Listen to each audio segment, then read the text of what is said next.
এবার আমেরিকাতে প্রবল বিক্ষোভের মুখে পড়লেন Mohammad Yunus. United Nation General অ্যাসেম্বলিতে যোগ দিতে এখন মোহাম্মদ ইউনূস আমেরিকাতে, নিউ ইয়র্কে। ঠিক সেখানে তাকে ঘিরে ধরে বিক্ষোভ দেখানো হলো। তার উদ্দেশ্যে প্ল্যাকার্ড শো করা হলো, যেখানে বলা হলো গো ব্যাক টু পাকিস্তান।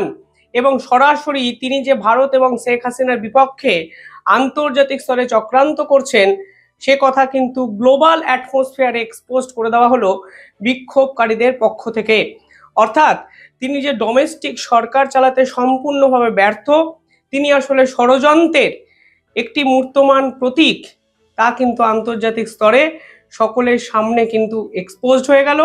আজকে যে ঘটনা আমেরিকায় ঘটলো তা এক কথায় নজিরবিহীন এবং অভূতপূর্ব। দেখুন, আজকে নিউ ইয়র্কে মোহাম্মদ ইউনূসও যে কথাগুলো বলেছেন তাতে পরিষ্কার বোঝা যাচ্ছে তিনি ভারত বিরোধী চক্রান্তে অবতীর্ণ হয়েছেন।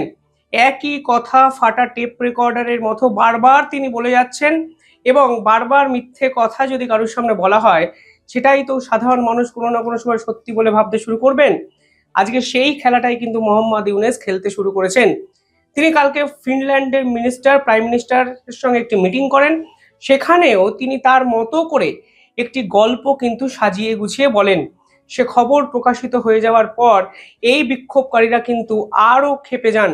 তারা সরাসরি মোহাম্মদ ইউনূসের ইনটিউশন এবং ইন্টেনশন দুটোই কিন্তু সকলের সামনে ধরিয়ে দেন এবং বুঝে যায় এই মোহাম্মদ ইউনূস আসলে ক্ষমতা দখলের খেলায় কিন্তু নেমেছেন। আজকে যে বিক্ষোভ দেখা গেছে সেখানে দেখুন পরিষ্কার বলা হয়েছে যে go back to Pakistan Mohammad Yunus, এবং সেখানে আন্দোলনকারীরা স্লোগানিং করেছেন যে এই মুহূর্তে we want justice for the minorities, অর্থাৎ বাংলাদেশের সংখ্যালঘুদের উপর যে ধরনের অত্যাচার হচ্ছে আমরা তার হয়েও জাস্টিস চাইছি। এবং সামগ্রিকভাবে আপনি যে সরকার চালাতে ব্যর্থ, আপনি যে পাকিস্তানের এজেন্ট, আপনি যে ডিপ স্টেটের এজেন্ট, আপনি যে আমেরিকার দালাল, তা কিন্তু আন্তর্জাতিক স্তরে ফের একবার এই বিক্ষোভকারীরা ধরিয়ে দেন। দেখুন, নেপালেও কিন্তু এই ধরনের একটি সরকার গঠন হয়েছে যাকে বলা হয় অন্তর্বর্তীকালীন সরকার। যদি কোনো দেশে এই ধরনের গণবিক্ষোভ হয় তখন তার বিপক্ষে এই ধরনের অন্তর্বর্তীকালীন সরকার অতীতেও বিভিন্ন দেশে কিন্তু গঠন করা হয়েছে। কিন্তু নেপালে যিনি দায়িত্ব নিয়েছেন তিনি তার ফার্স্ট স্টেটমেন্টে কি বলেছে জানেন? তিনি বলেছেন 6 মাসের মধ্যে আমরা নেপালে নির্বাচন করব। অথচ এই মোহাম্মদ ইউনূসকে দেখুন, আজকে 1.5 বছর হয়ে যাওয়ার পরেও তিনি নির্বাচন নিয়ে কিন্তু টানা টালবাহানা করে গেছেন। অবশেষে 2026 অবধি তিনি নিয়ে গেছেন এবং তিনি ছলে বলে কৌশলে বুঝিয়ে দিয়েছেন এই বাংলাদেশের ছাত্র নেতাদের হয়ে, কিছুটা জামাতের হয়ে তিনি ফের ক্ষমতা দখলের কথা ভাবছেন। মাঝে তো এও দাবি বাংলাদেশের ছাত্র নেতারা তুলেছিলেন যে মোহাম্মদ ইউনূসকে রাষ্ট্রপতি করে, প্রেসিডেন্ট করে বাংলাদেশের মাথার উপরে বসিয়ে দেওয়া হোক। অর্থাৎ পুরোটাই যে তাদের প্ল্যানিং, তা কিন্তু আজকে ডোমেস্টিক পলিটিক্সে, বাংলাদেশের ডোমেস্টিক পলিটিক্সে এবং সাউথ এশিয়ার পলিটিক্সে অলরেডি এক্সপোজড, এস্টাবলিশড। আজকে আন্তর্জাতিক স্তরও কিন্তু তার অরিজিনাল ফন্দিটা বুঝে গেলেন। পাশাপাশি আজকে মোহাম্মদ ইউনূস যে দাবিগুলো করেছিলেন ভারতকে নিয়ে, সেই দাবিগুলো ফের জেনারেল অ্যাসেম্বলিতেও বিভিন্ন দেশের সামনে তিনি করতে শুরু করেন। তিনি পরিষ্কার বলেন ভারত নাকি বাংলাদেশের এই ছাত্র আন্দোলনটাকে পছন্দই করছে না। সেকেন্ড পয়েন্টে তিনি বলেছেন যে ভারত শেখ হাসিনাকে হোস্ট করছে, অর্থাৎ শেখ হাসিনার সঙ্গে এখনো ভারত একসঙ্গে রাজনৈতিক বিভিন্ন ফন্দি বাংলাদেশের বিপক্ষে করছে। মোহাম্মদ ইউনূস কিন্তু সে কথাই পরিষ্কার বোঝাতে চেয়েছেন।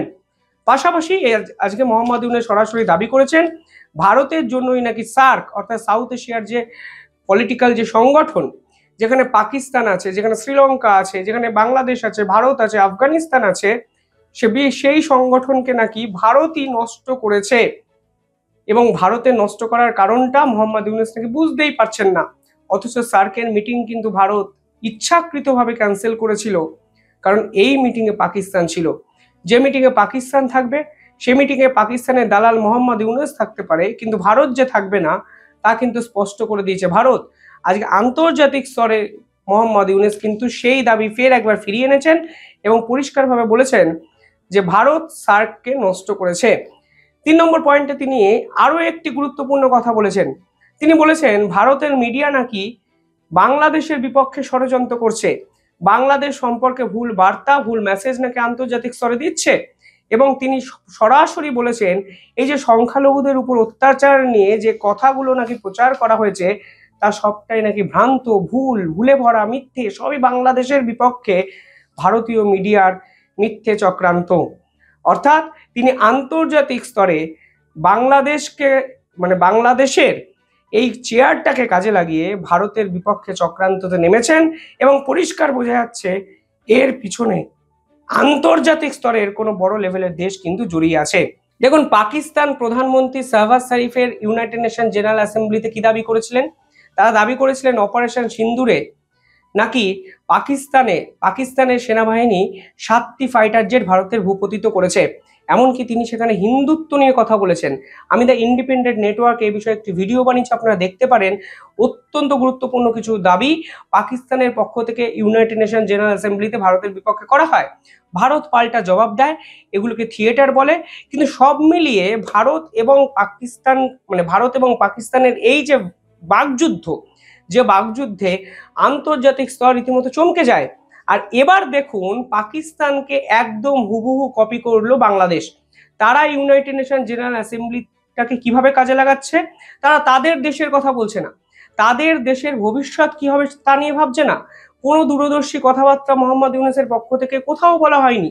তাদের একটাই টার্গেট, সেই টার্গেটের কেন্দ্রবিন্দুতে ভারত সরকার, ভারত এবং কোথাও গিয়ে শেখ হাসিনা। দেখুন, মোহাম্মদ ইউনূস যে ক্ষমতা লোভী তা তো আমরা বুঝেছি। মোহাম্মদ ইউনূস যখন ক্ষমতায় আসেন তখন এই যে আর্মি অফিসারদের সঙ্গে সম্পর্ক, সেনা প্রধানের সঙ্গে সম্পর্ক, তা যেমন ছিল আজকের দিনে দাঁড়িয়ে কি তা কি আছে? হিন্দুদের যে অবস্থা তা তো ক্রমাগত ডিগ্রেডেশনের জায়গায় গেছে, খারাপ জায়গায় গেছে। আজকে সেনাবাহিনীর অপারেশন ডেভিল হান্ট শুরু করেছিল বাংলাদেশে। আর্মি অফিসাররা একাধিক হিন্দুদের দোকান চট্টগ্রামে ভেঙে দিয়েছে। ভারত কড়া স্টেটমেন্ট দিয়েছে, ভারত পদক্ষেপ নিয়েছে, আন্তর্জাতিক স্তরে মোহাম্মদ ইউনূসকে এক্সপোজ করেছে। আর আজকে নোবেল জয়ী এক জ্ঞানী ব্যক্তি মোহাম্মদ ইউনূস তার ভাবমূর্তিটাকে পুনরুদ্ধার করার জন্য ভারত বিরোধিতাকে বেছে নিতে গেছিলেন। যদিও আমেরিকার মাটিতে তাকেই শুনতে হয়েছে গো ব্যাক টু পাকিস্তান। এবং কেনই বা এটা হবে না? দেখুন, 1971 সালে যে মুক্তিযুদ্ধ, বাংলাদেশের স্বাধীনতার যুদ্ধ যে লড়া হয়েছিল তা কিন্তু পাকিস্তানের এই সেনাবাহিনীর বিপক্ষে। এবং সেদিন কিন্তু ভারত বাংলাদেশকে সবটুকু দিয়ে সাহায্য করেছিল। 1971 সাল থেকে 2025 যদি ইতিহাস দেখেন, দেখবেন ভারত বহু সময় বাংলাদেশকে বিভিন্ন ক্ষেত্রে সাহায্য করেছে। আজকের দিনে দাঁড়িয়েও মোহাম্মদ ইউনূস কিন্তু বাংলাদেশের সরকারে বসেও, ভারত বিরোধিতা করেও, ভারতের থেকে চাল, ডাল, গম, ডিম, দুধ সব থেকে বেশি আমদানি করছেন। অথচ তার ডোমেস্টিক পলিটিক্সে নিজের অস্তিত্ব টিকিয়ে রাখার জন্য ভারত বিরোধিতাকে আঁকড়ে ধরতে চাইছেন, কিন্তু বাস্তবের প্রেক্ষাপটে তিনিও কিন্তু ভারত ছাড়া চলতে পারছেন না। 7 সিস্টার্সকে কেড়ে নেব, শিলিগুড়ির নেককে চিকেন্স করিডরকে আমরা আলাদা করে দেব, ভারতকে ভালো থাকতে দেব না, ভারতই সমস্ত সমস্যার মূলে, ভারতের সংবিধান আমরা মানব না, ভারত ইচ্ছাকৃত জল ছেড়ে দিয়ে আমাদের বন্যা করিয়ে দিয়েছে। এই ধরনের স্টেটমেন্টগুলো কোথা থেকে এসছে? আজকে মোহাম্মদ ইউনূস কি বাংলাদেশের চেয়ারে বসে ভারতের মিডিয়ার উপর দোষ চাপিয়ে দায় এড়াতে পারবেন? লাগাতার ভারত বিরোধিতা বাংলাদেশের প্রত্যেকটি জায়গা থেকে কিন্তু শেষ 1 বছরে উঠে এসছে, সরকারি মহল থেকে উঠে এসছে।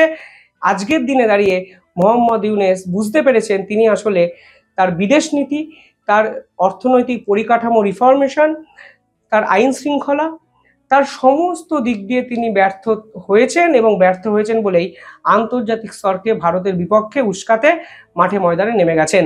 যদি এই বিক্ষোভ প্রমাণ করে তার অভিসন্ধি সবটাই ব্যর্থ হয়েছে। এবং মোহাম্মদ ইউনূসকে ঘিরে ধরে যেভাবে বিক্ষোভ আজকে আমেরিকার মাটিতে দেখলো আন্তর্জাতিক স্তর, তাতে অন্তত বোঝা গেছে এই মুখোশধারী মোহাম্মদ ইউনূসের দিন ফুরিয়ে এসছে। এরপর তিনি কোথায় যাবেন সেটাই এখন সব থেকে বড় প্রশ্ন।